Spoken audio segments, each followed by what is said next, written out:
처음엔 그냥 친절한 동료라고 생각했습니다. 하지만 어느 순간부터 제가 하는 모든 걸 따라 하기 시작했습니다. 내가 입은 옷, 내가 간 곳, 내가 산 물건까지.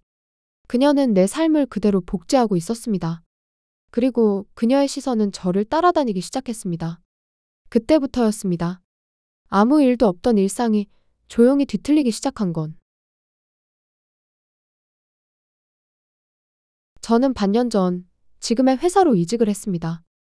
그 회사에는 저보다 2달 먼저 들어온 한 여직원이 있었습니다. 처음엔 참 친절한 사람이었습니다. 점심 메뉴를 고를 때마다 먼저 추천해주고 업무 관련해서도 많은 도움을 받았습니다. 처음에는 단순히 친절한 사람이라 생각했습니다. 그녀는 항상 저한테 정말 예쁘다며 옷도 참 잘 입는다고 말했습니다. 그리고 어디 사느냐, 주말에는 뭘 하느냐며 유난히 관심을 보였습니다. 정말 부침성이 좋은 사람이라고 생각했지만 점점 제 사생활을 지나치게 궁금해하는 것 같았습니다. 저와 친해지고 싶어서 하는 질문이라기엔 뭔가 지나치게 파고드는 호기심이 느껴졌습니다.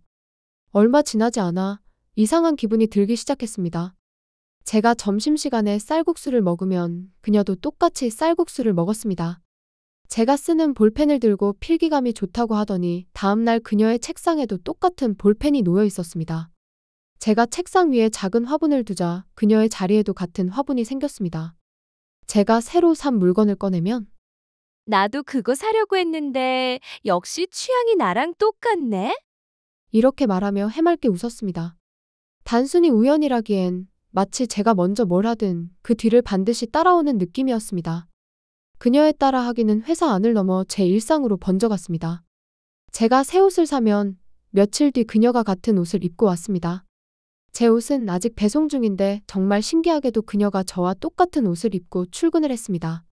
제가 주말에 유명한 카페를 다녀오면 자기도 그곳을 가봤다고 말했습니다. 제가 지역 축제에 다녀왔다고 말하면 거기 진짜 좋죠. 저는 지난달에 다녀왔어요. 라며 그녀는 마치 자기가 먼저 다녀온 것처럼 말했습니다. 하지만 그 축제는 제가 다녀온 날 시작한 축제였습니다. 그녀의 말이 거짓이라는 걸 알았지만 딱히 민망하게 하고 싶지 않아 그냥 말하지 않았습니다. 이런 일이 반복되자 회사 안에서도 수군거림이 생기기 시작했습니다. 제가 새로 산 옷을 입고 가면 어? 저번에 내가 산 옷 아닌가? 신기하지 않아? 취향이 너무 똑같아. 라고 말하며 마치 제가 자기를 따라하는 것처럼 떠들어대곤 했습니다. 그런 일들이 반복되자 어느새 사람들 사이에서는 은근히 제가 따라한다는 말이 돌기 시작했습니다. 저는 억울했습니다. 저는 따라한 적이 없는데 사람들 눈에는 제가 흉내를 내는 것처럼 보였기 때문입니다. 누구에게 해명하기도 애매하고 괜히 궤변처럼 들릴까 싶어 말도 꺼내지 못했습니다. 속으로만 답답함이 쌓여갔습니다. 우연이라기에는 그런 일들이 너무 많았습니다. 그녀가 어떻게 매번 내가 입고 오지도 않은 옷을 입고 올 수가 있는 건지 저는 진지하게 생각을 해봤습니다. 그런데 곰곰이 생각해보니 이유를 알 것 같았습니다. 바로 제 SNS였습니다. 저는 SNS에 제 일상을 공유하는데 그녀가 따라한 모든 것들이 그 안에 있었던 겁니다. 제가 SNS에 올린 글과 사진들을 그대로 따라하고 있었던 것입니다. SNS를 가족과 친구에게만 알리고 회사 사람에게는 공유하지 않았기에 그 생각을 못했던 거였습니다. 처음엔 믿기지 않아 실험을 해보기로 했습니다. 저는 곧바로 꽤 비싼 가방 사진을 올렸습니다. 실제로는 비싸서 사지도 못하는 가방이었습니다. 며칠 뒤 그녀는 정말로 그 가방을 메고 출근했습니다. 저는 속으로 확신했습니다. 역시 제 SNS를 보고 따라하는 거라고 생각했습니다. 이상한 집착 같기도 하고 이유는 알 수 없었지만 점점 기분이 나빠졌습니다. 도대체 저를 왜 따라하는 건지 도무지 이유를 알 수가 없었습니다. 무엇보다도 그녀는 항상 제가 원래 이런 거 좋아했어요. 제가 먼저 봤어요. 라고 말하며 제가 그 뒤에 따라한 것처럼 말을 하고 다녔습니다. 그런 행동들이 더 이상 참기 어려울 만큼 거슬렸습니다. 그때부터 저는 SNS에 아무것도 올리지 않기로 했습니다. 그런데 SNS에 더 이상 아무것도 올리지 않자 그녀는 눈에 띄게 초조해졌습니다. 요즘 눈여겨보고 있는 옷은 없냐? 송년회 때 뭐 입을 거냐 같은 질문을 반복했습니다. 차마 SNS에 왜 안 올리냐는 말은 못하고 똥 마려운 강아지처럼 계속 물어보는 것이 너무 통쾌했습니다. 그런데 그녀의 그런 모습은 그칠 줄 모르고 계속되었습니다. 저와 눈이 마주칠 때마다 질문을 해대는 통에 너무 스트레스를 받았습니다. 처음엔 웃으며 넘겼지만 같은 질문이 계속될수록 속이 끓어올랐습니다.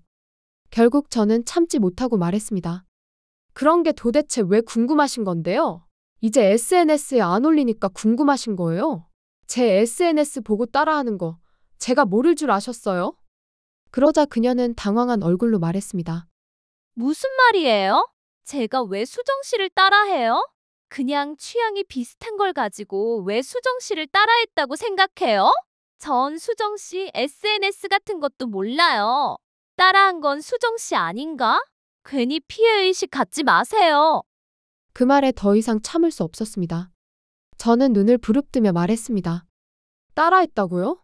제가 SNS에 올리면 바로 그 제품 사는 거 제가 모를 줄 아세요? 제가 얼마 전에 올린 가방도 사셨죠? 근데 저는 그거 안 샀어요. 제발 그만 좀 하세요. 순간 주변이 조용해졌습니다. 몇몇 동료들이 놀란 표정으로 바라봤습니다. 그녀는 울먹이며 다른 사람들에게 말했습니다. 수정 씨 너무 예민해요. 그냥 취향이 겹치는 걸 가지고 자기만 그 물건을 써야 된다고 생각하나 봐요. 저는 더 반박하려 했지만 부장님의 중재로 그 자리는 찝찝함만 남긴 채 마무리되었습니다. 그날 이후 회사 안에는 제가 괜히 예민하게 굴었다는 소문과 그녀가 저를 따라한다는 소문이 동시에 퍼졌습니다. 동료들끼리도 의견이 분분한 것 같았습니다. 저는 아무 말도 하지 않았습니다. 이제 말로 증명할 수 없는 일이라면 언젠가는 행동으로 드러날 거라 생각했습니다. 그녀 또한 그 이후로는 제 눈치를 보는 듯 했습니다. 저와 그녀는 마주칠 수 없도록 팀이 나눠졌고 그 후로는 같이 밥을 먹거나 마주치는 일이 예전보다는 적어졌습니다. 결국 회사 분위기는 어수선한 채로 송년회를 앞두게 되었습니다. 드디어 송년회 날이 되었습니다. 이번 송년회는 특별히 가족 동반 송년회로 진행이 되어 저는 남편과 아이를 데리고 송년회장으로 갔습니다. 그녀는 아이와 함께 나타났습니다. 그 아이는 예전에 제가 SNS에 올린 아이 옷과 똑같은 옷을 입고 있었고 그녀 역시 제가 올렸던 옷과 가방을 메고 나타났습니다. 그녀가 저와 같은 공간에 있게 되자 사람들의 시선이 저희를 향했습니다. 사람들은 다시 한바탕 해주기를 바라고 있었는지도 모르겠지만 저는 그냥 무시했습니다. 그녀도 저에게 인사도 하지 않은 채 먼 곳만 바라보고 있었습니다. 의심과 호기심이 뒤섞인 분위기 속에서 모두가 조용히 우리 둘을 지켜보고 있었습니다. 행사가 한창 진행될 무렵 회사 부장님이 제게 다가와 말했습니다. 요즘 하고 있는 프로젝트가 매우 마음에 든다며 요즘처럼만 잘 해달라고 말했습니다. 모두의 시선이 제게 쏠렸습니다. 그때였습니다. 그녀의 아이가 저를 보고 환하게 웃으며 저 이 아줌마 알아요. 엄마가 맨날 아줌마 SNS 보고 따라해요.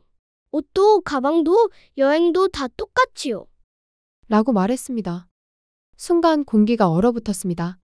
그녀는 황급히 아이의 입을 막으려 했지만 아이는 장난치듯 요리조리 피했습니다. 주변에서는 숨죽인 웃음이 새어나왔습니다. 저는 아이를 향해 미소 지으며 그래? 아줌마 많이 봤니? 라고 했습니다. 아이의 대답은 명확했습니다. 네, 맨날 봤어요. 엄마가 매일 집에서 아줌마 사진만 쳐다봤어요. 라고 했습니다. 그녀는 아이에게 그만하라고 소리를 지르고는 서둘러 아이를 데리고 송년회장을 나가버렸습니다. 며칠 후 그녀는 회사를 떠났습니다. 송년회 이후로 한 번도 출근하지 않았습니다. 출근하면 회사 사람들의 가십거리가 될 게 뻔한데 올 수가 없던 거겠죠. 사람들은 한동안 저희 둘의 사건에 흥미를 가졌지만 당사자가 퇴사를 하고 나타나지 않자 금세 잊어버린 듯 했습니다. 저는 진실이 밝혀져 후련하긴 했지만 퇴사까지 바란 것은 아니기에 찝찝한 마음도 남아있습니다. 그리고 더 찝찝한 점은 그녀가 왜 나를 그렇게까지 따라했는지 지금도 이유를 알 수 없기 때문입니다. 여러분의 생각은 어떠신가요?